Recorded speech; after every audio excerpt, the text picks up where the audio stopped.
Should we start? Yeah. So, welcome today to our MaPhyaAG Seminar again. Today with many people from other areas, not only our algebra, geometry, and mathematical physics as usual, also Singularity people is coming today, so we are very glad for that. And we introduce Ananyo Dan, who is now working at CUNEF. And he's going to talk about Lefschetz 1-1 theorem for singular varieties. Thank you, Marina. Thank you for the invitation and nice to come here. So I will talk about Lefschetz 1-1 for singular varieties.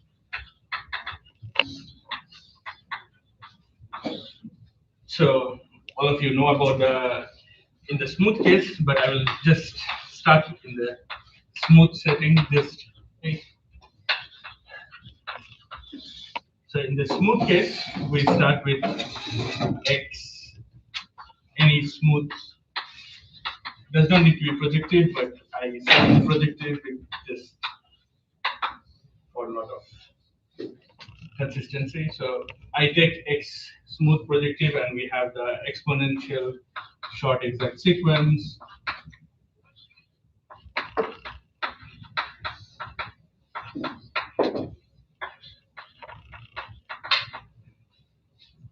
And using this, we have the usual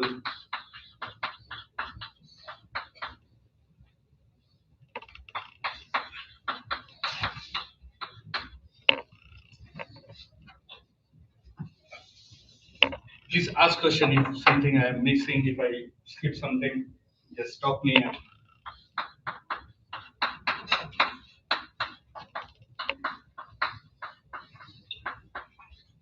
So there is a reason why I start with something smooth, just to give you an idea of what it will be the correct object in the singular setting.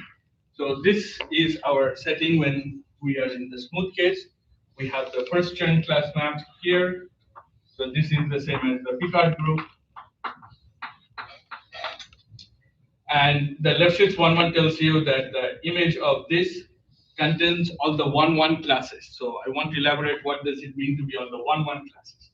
So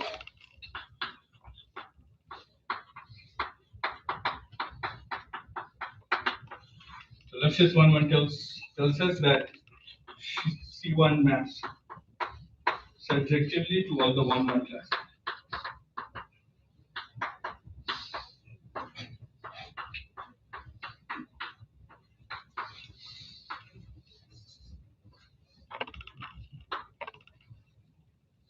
So what does it mean to be a 1-1 class? So this terminology comes from something called the Hodge structure on a smooth projective variety.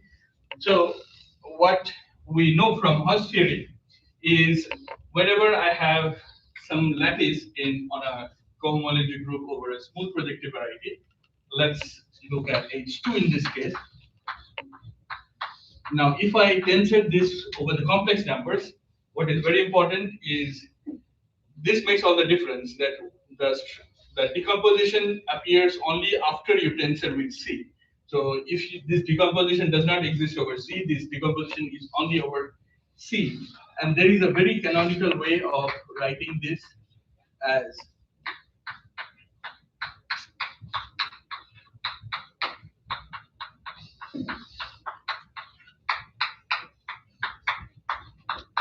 and these are all complex vector spaces. So H, P, Q, X, these are all complex vector spaces. And what the Hodge decomposition tells you that there is a conjugation relation. So if I look at everything in here and I conjugate, I'm going to get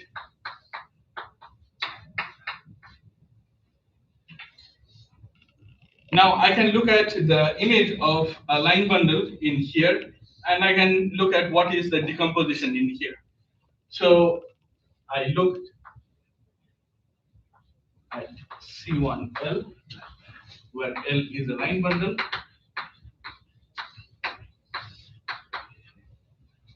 I know that H2XZ can be embedded inside H2XC, and I use this decomposition. So I can write this as say there are components. Let's a priori say that I decompose this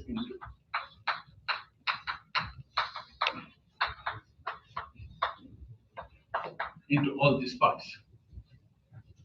Now, the last part that I have here, there is a identification of this thing with H2OX.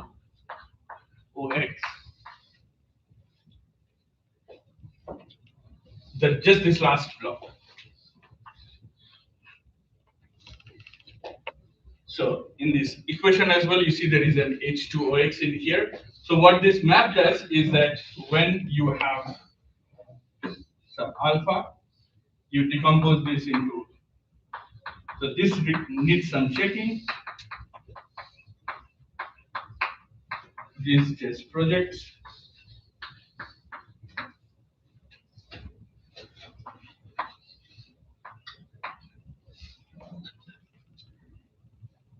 Now this exactness tells me, so because the image of this is equal to 0, this means, so the exactness implies that when I project to the 0, 2 component, I'm going to get a 0.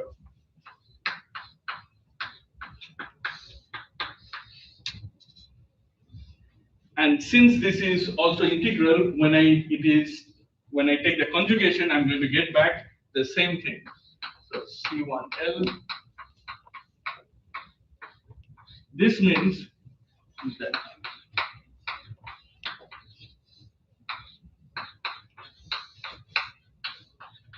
and this also vanishes. Which means the only thing remaining is this part. This is where the name comes from, that C1L. So this means that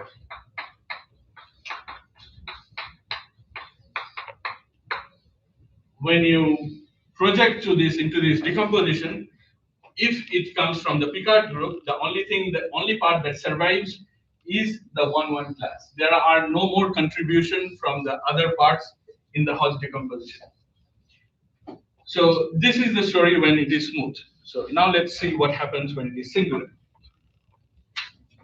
This is okay.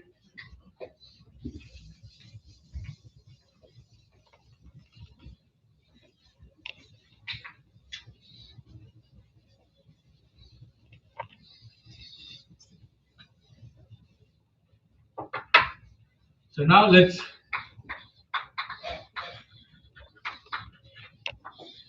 so our goal is to understand what is the most basic thing when we are trying to formulate the Lefschetz 1-1. There are different candidates for, so there are many candidates for this.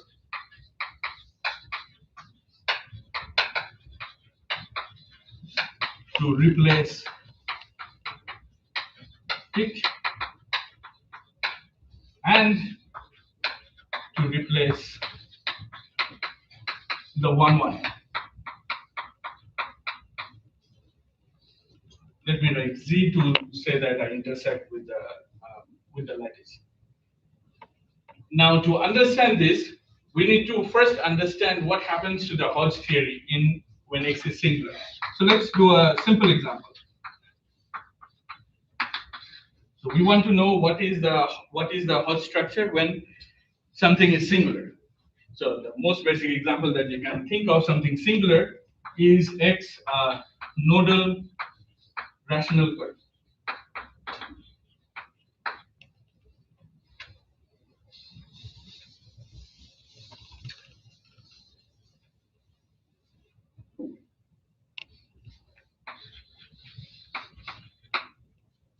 So this means that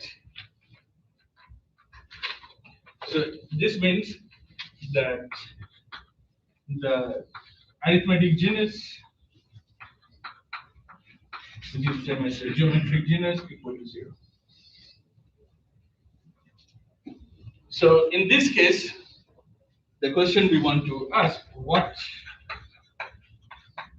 is the Hodge structure on H1, is it pure?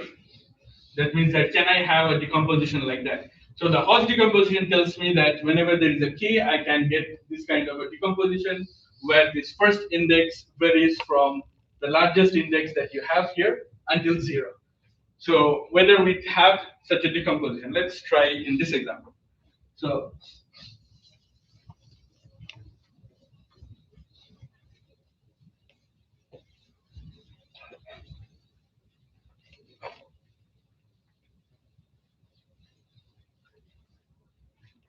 we know that there is a normalization of X. So I can normalize X, and here there is, let's say, X is the nodal point.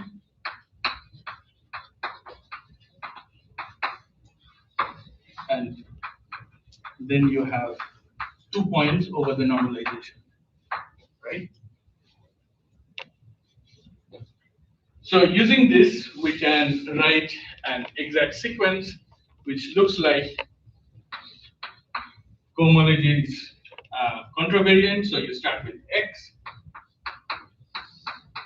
So I don't write the Z. I am always looking at this thing with Z coefficient.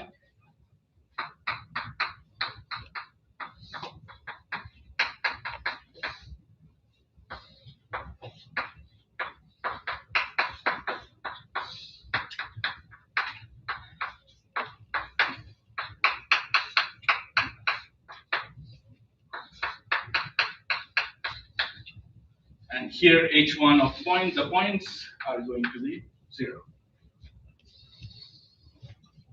So I know that when I normalize, it is going to be rational, which means that there is the geometric genus of X tilde is 0. That means this is equal to 0.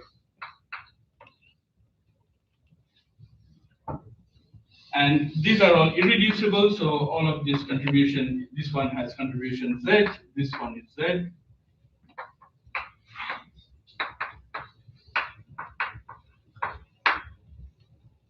So now you add up, you see that this one is rank 1, 1, 1, and here 2. That means there is one piece here which does not get hit by anything that comes before this, which will mean that there is one piece that survives.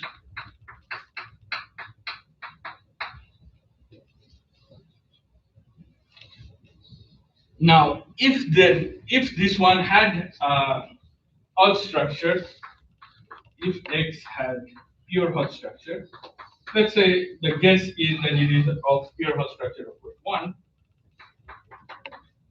then I can write H1XC as H10 and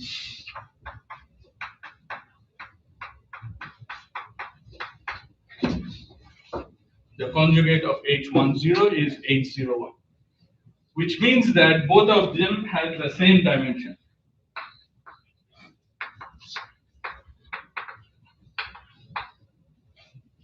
Which means that H1XC has to be even.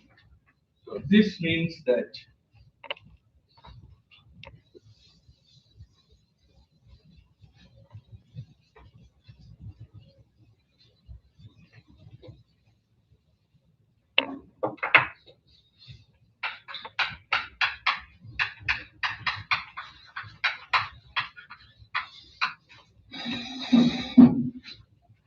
and this will, so since H1XZ is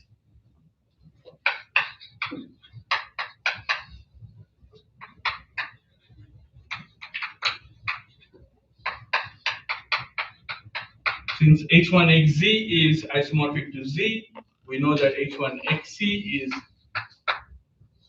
which means not pure Hodge structure. I cannot have a decomposition of this, which means that there is an extra structure that I need to introduce, which is known as the mixed Hodge structure.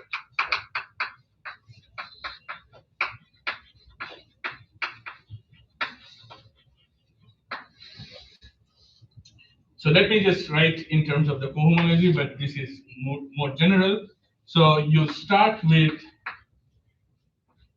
let's say, P, does not matter what X. What is important in the pure Hodge structure, you can start with Z. Here you are starting with the rational. And there is an increasing filtration.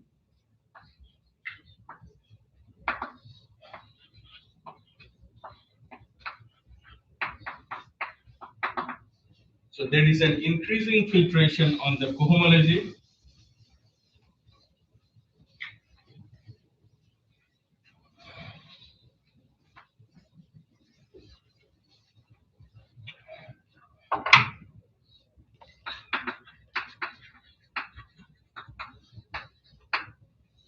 And then there is a decreasing filtration.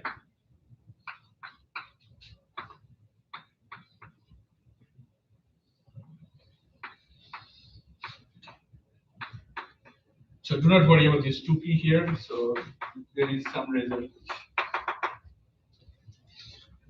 What is important is that this is decreasing. You have two filtrations, increasing and decreasing on this vector space. This decreasing filtration is on the after you tensor with C, such that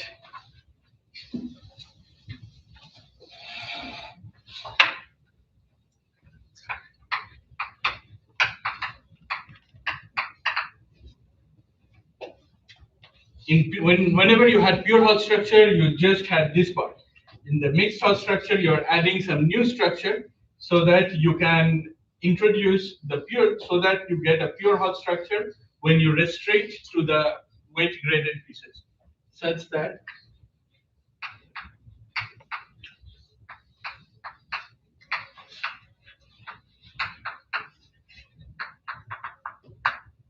induced by this decreasing filtration of weight I induced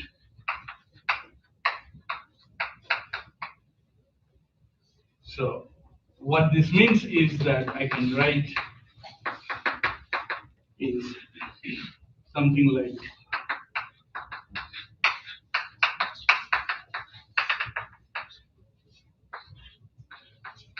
and yeah, it pairs up by conjugation.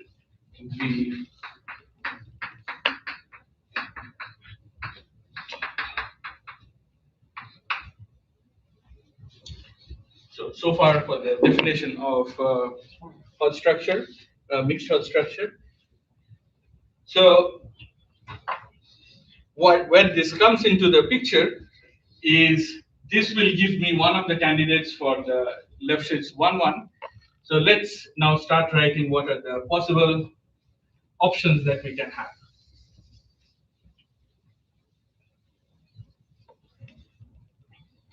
So let's start with something that we already know. We start with the exponential exact sequence that we already know. We still have, in the analytic topology, we still have an exact sequence.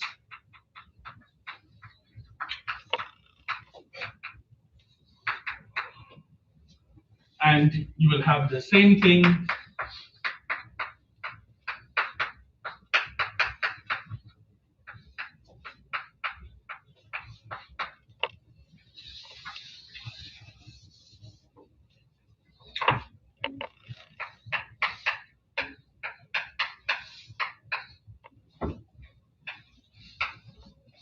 so let's guess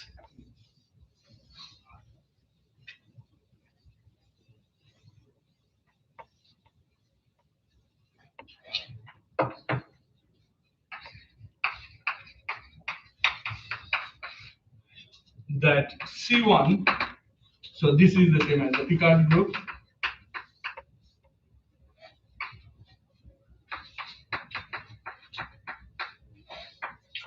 And then let us intersect.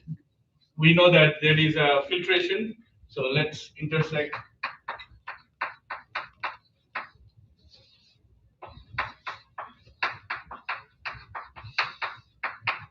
is surjective.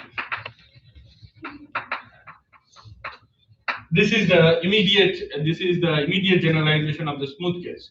In the smooth case, this one has a positive answer. So our first guess is that will this be surjective? So let's write a couple of guesses and then we start checking them.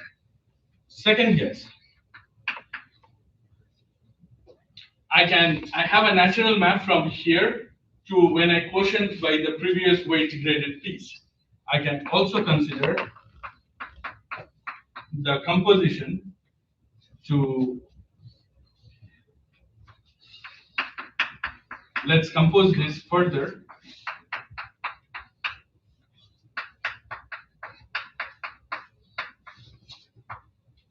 But instead of looking at just the H2, I am going to look at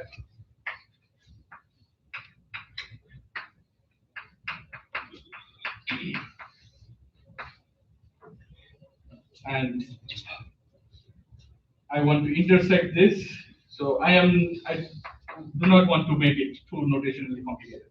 So let me just write that this intersection, so this intersection should happen here. So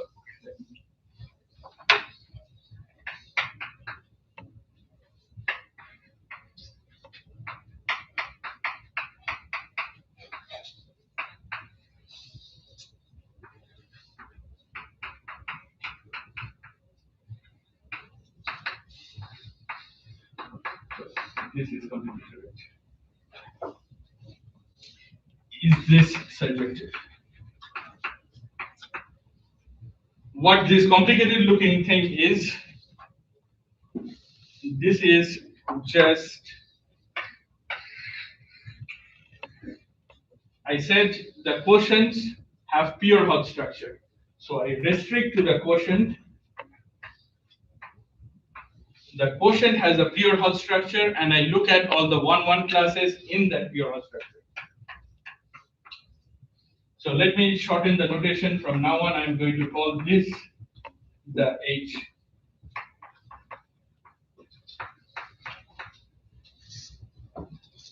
The question is that, is any of them surjective? So let's start with, as you can guess, that they are both not surjective. So that's why I wrote two guesses. So let's start with the first one. Why the first one should not be surjective?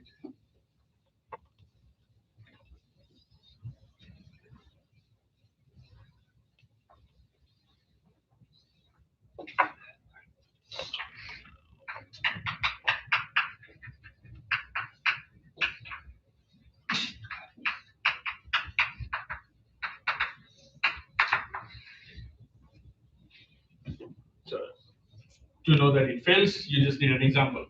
So you start with X, you want to start with something that is rational. So the typical thing that you want to do is you start with P2. You take in P2 cubic curve with exactly one singular point.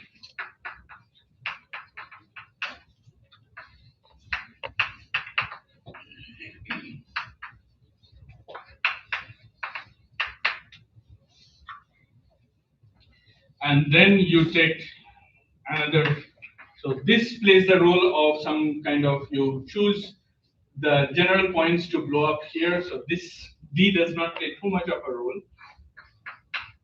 Degree D curve. And let's write S intersecting C, transversally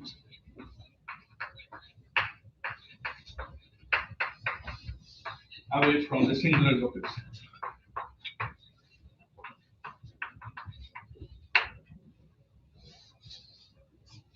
And what I do is that I blow this up. I blow up S.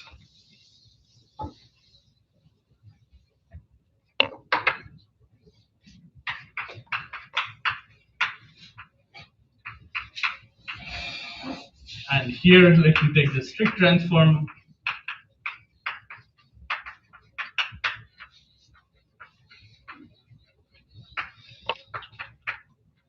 and you can see that it's less than 0. It will intersect with D as well. So the intersection matrix is going to be negative definite, and then which means that you can contract. So then there is some more argument which I'm missing here. C prime contracts to a singular point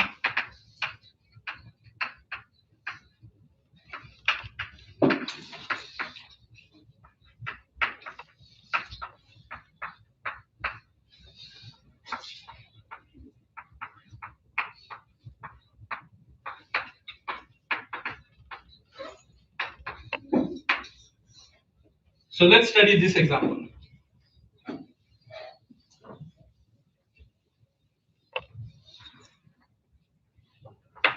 So we want to know what is the first Chern class map in this example. So we have the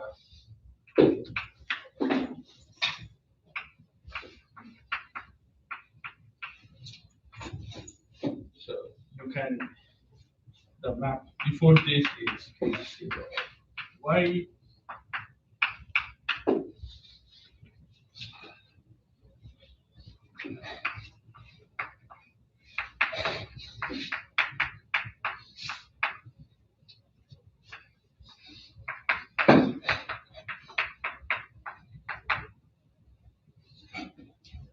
So this part is going to be surjective, which means here I can start with from 0.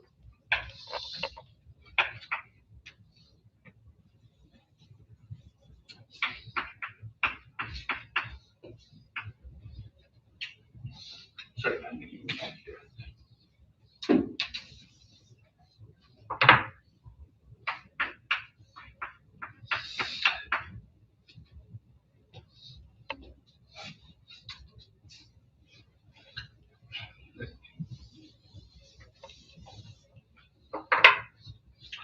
So I have y going to x.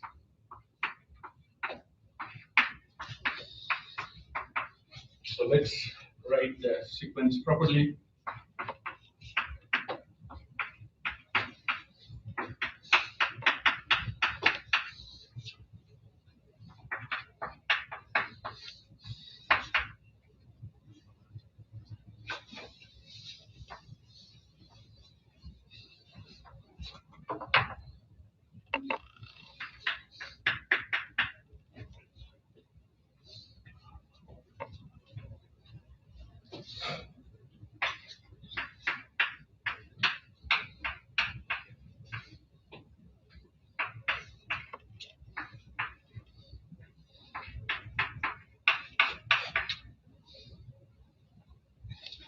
Okay, now this y is, I got this y by blowing up some points on P2.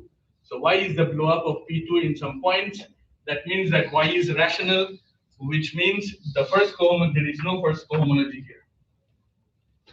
So it starts from here. Now, so the maps, the first Chern class map that I am studying here, let me write down those first Chern class maps that I have here.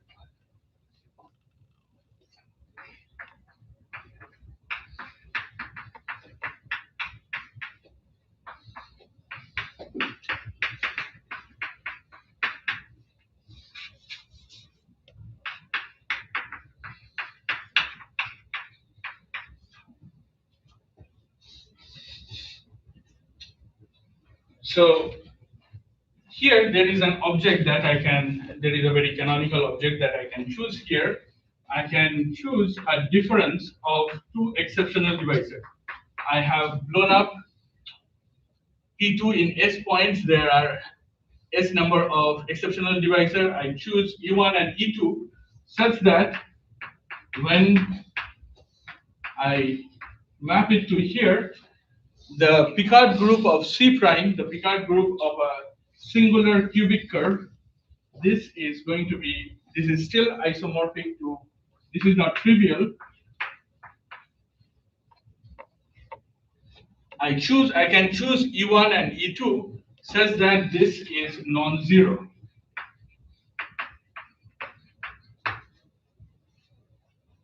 This is always possible to choose. Now, this is going to create a problem because if I have something non-zero here, now I can take the first Chern class. So let me write this also as E1 minus E2. But when I intersect this with C prime, I am going to get the same number.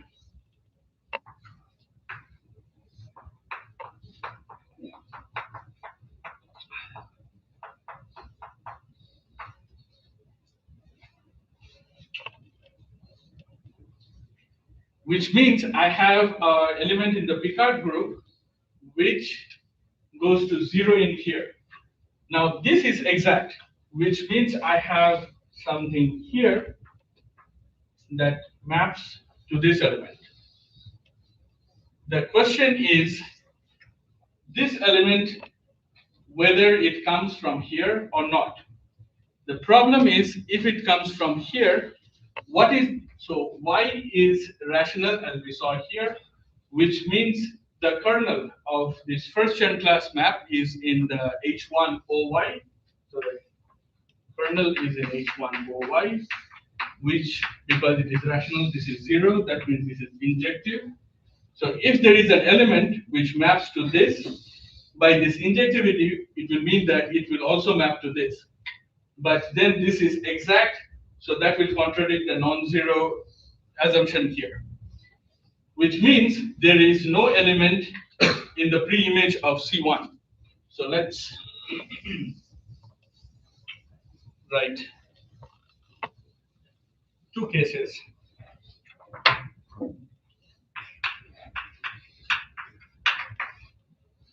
Is C prime has cuspidal similarity.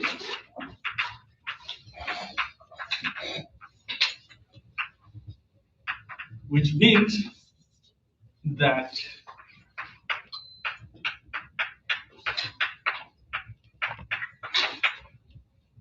this thing, if in this case, this is going to be 0, which means I get, let's just focus on this example to begin with. I get 0 here, and just by the argument, I do not get surjectivity. This means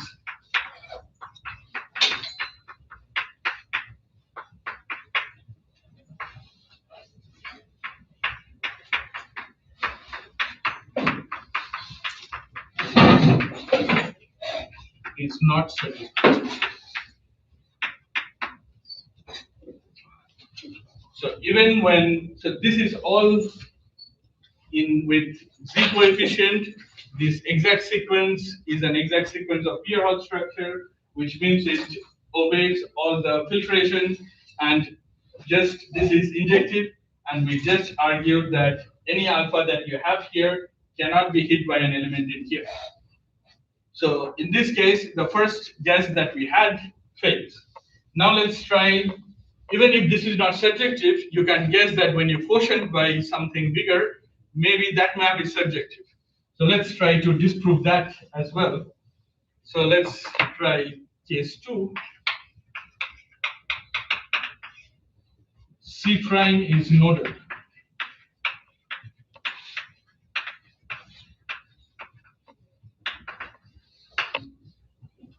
Which will mean that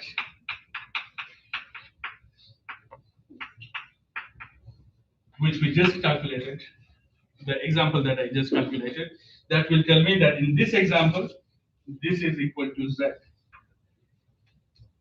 But again, this is this exact sequence is an exact sequence of Hodge structure. So that means that here everything is concentrated in F1. So this, although this is injective, this goes to the F1 of this. So what we get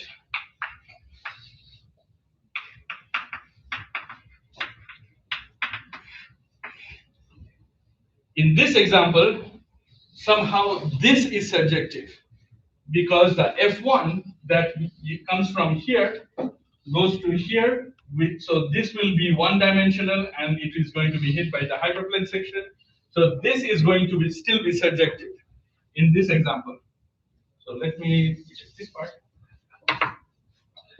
In this case, the C1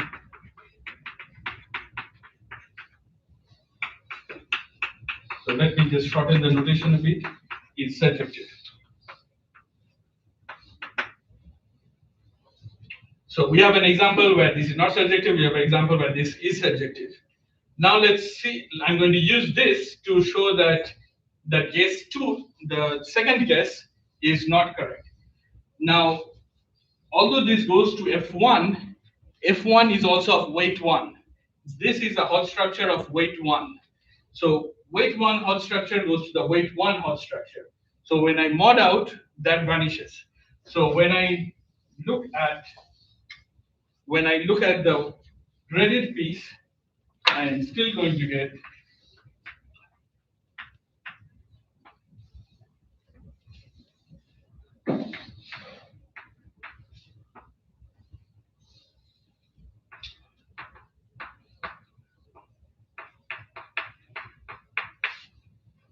this is an exact sequence of pure Hodge structures.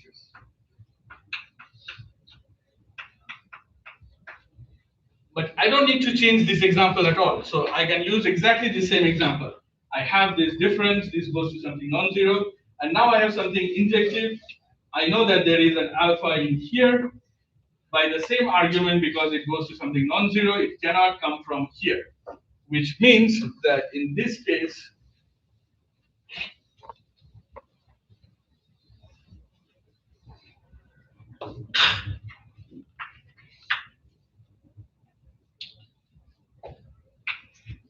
but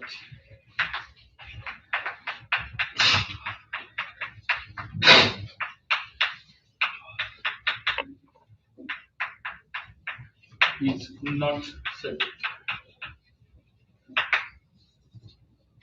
So we have two guesses. Both the guesses does not give us something positive. It gives positive in one case, it gives negative in the other case. Let's try some other items. First, positive direction, let's say.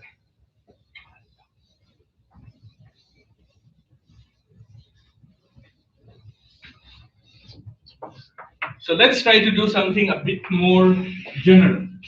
So the most general thing that you can think of when you are talking about homology is the motific homology. So let's try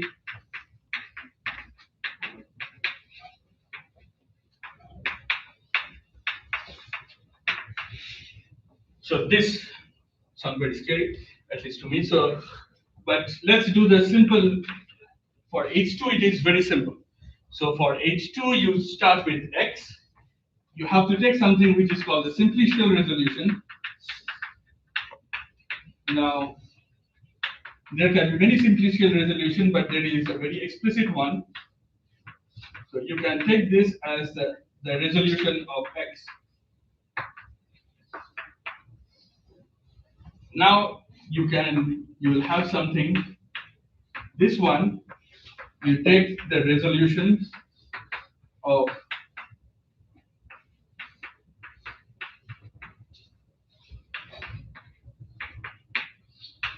and then you keep going. X2 is the resolution of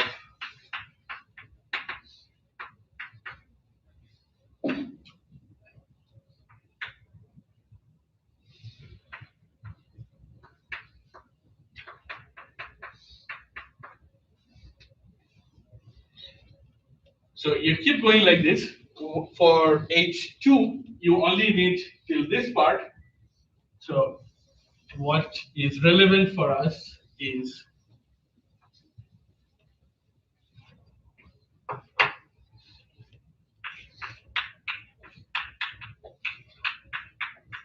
so this is how you write the motific homology. This somehow looks at all the line bundles in pick X1, sorry, pick X0, such that P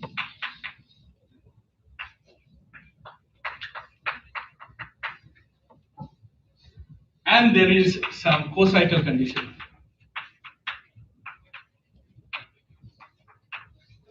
You kind of pull this isomorphism back to here, and then it has to be compatible.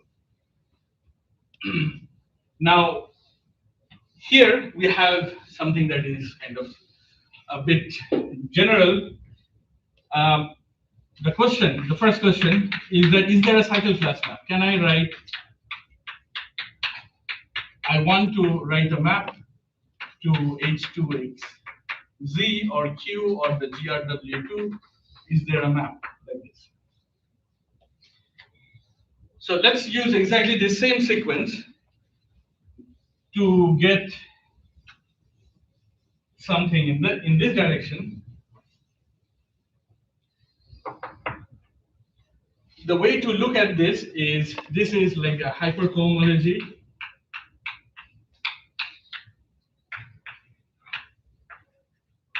What we are now going to do is that we are going to apply the Chow group to this, and we are going to take the cohomology. So this gives rise to something called which is a generalization of the normal Chow group, called the operational Chow group, which we again denote by. So what this, the only thing we need to know about this is this lies in an exact sequence. It's part of the construction, but let us not get into that.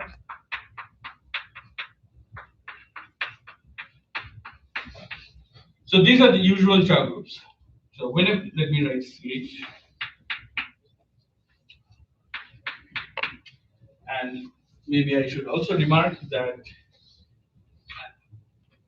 operational Chow group is the same as the usual Chow group if it is smooth.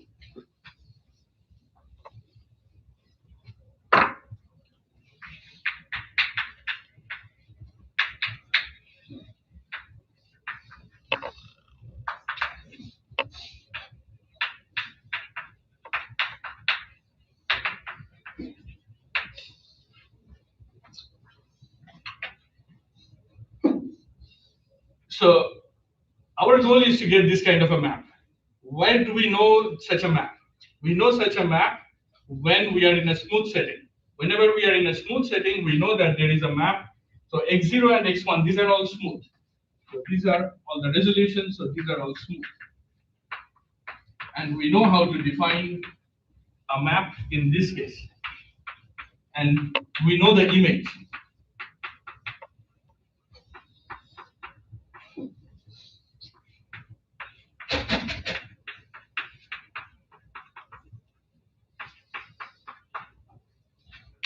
Now, what you need to observe is that the kernel of this map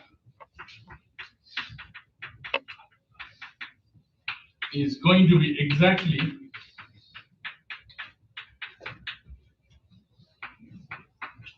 the Hodge classes of X. So this is non-trivial, you need to check this. And then by the universal property of kernel, you have a map here. So this construction is due to Bloch-Gillet-Soule.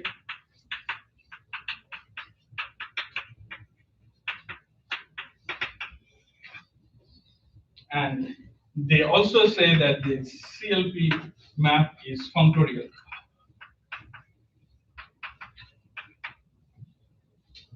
Which means that if you have a map between X to Y, you can pull back. So this is functorial and pull back.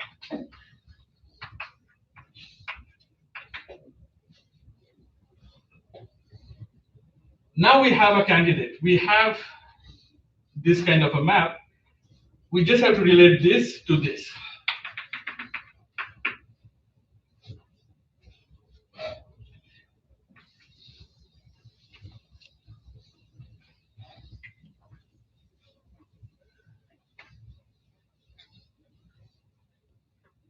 So what we know is that when I write the, let me write over here.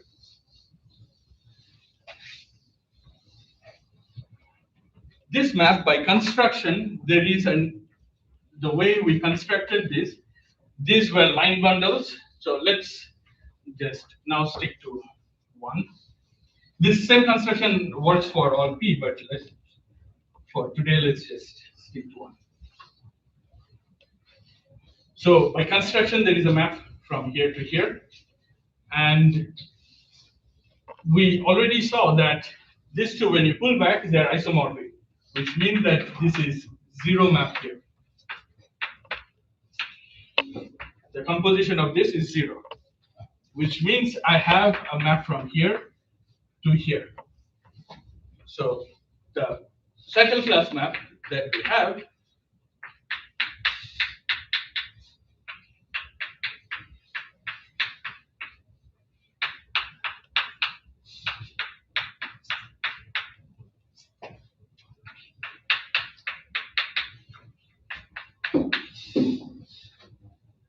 now, what was shown by Arapura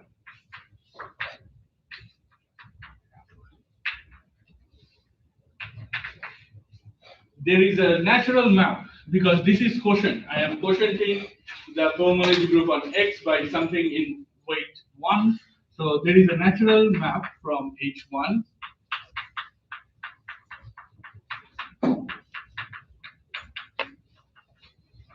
with the Z coefficient.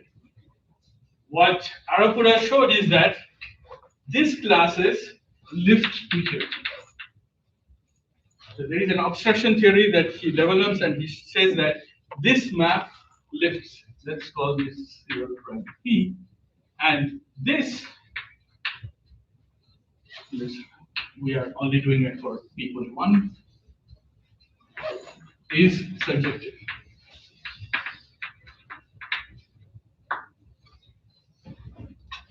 Now, we can stop here, but the problem is that because of the example of Totaro,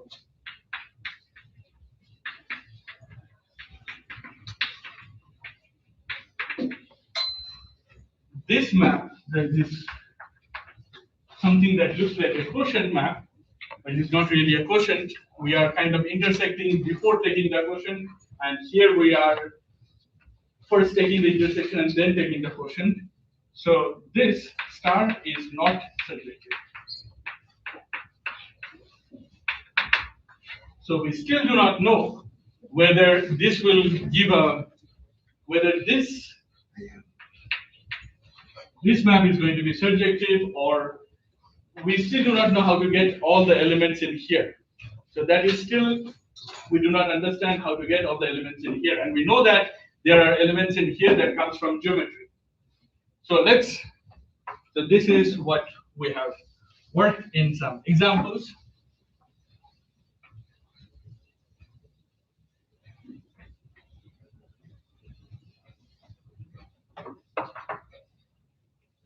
So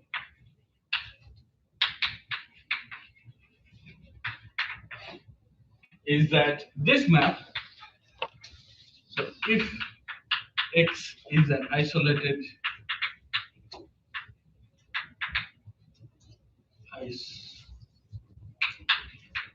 rational singularity,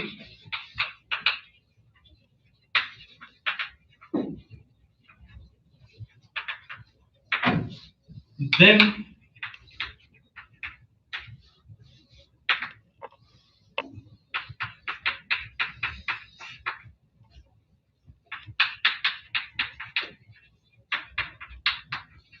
is surjective.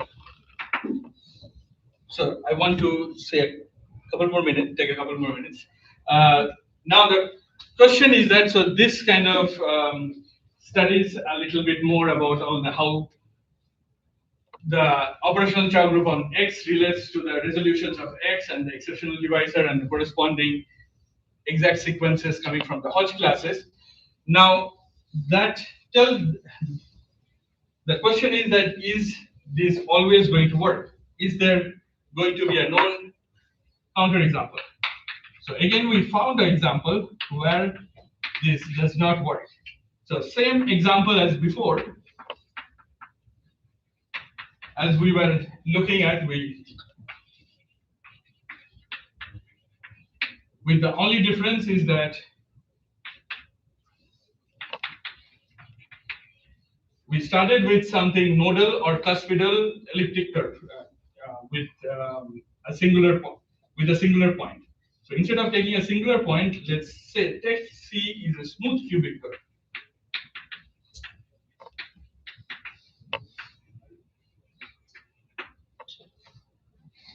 Then this C1 is no longer surjective.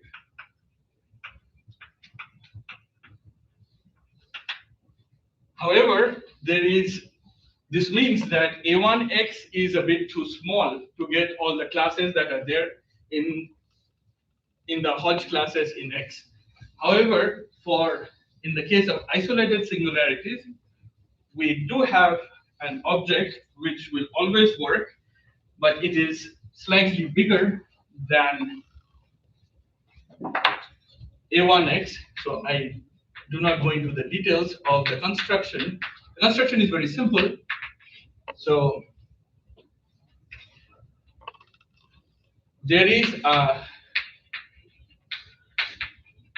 surjective, so X isolated, any isolated singularity. There is a surjective cycle class map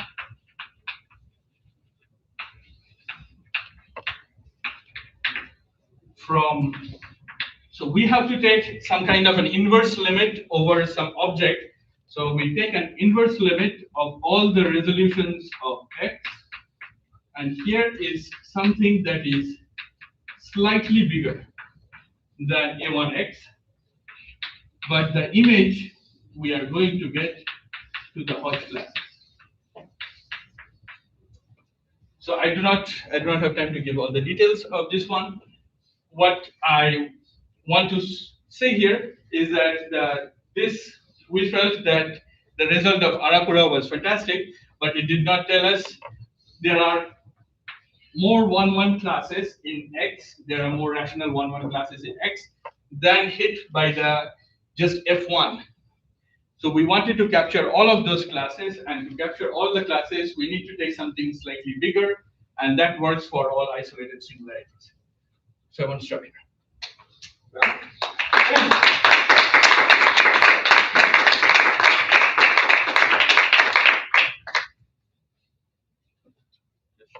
Any questions?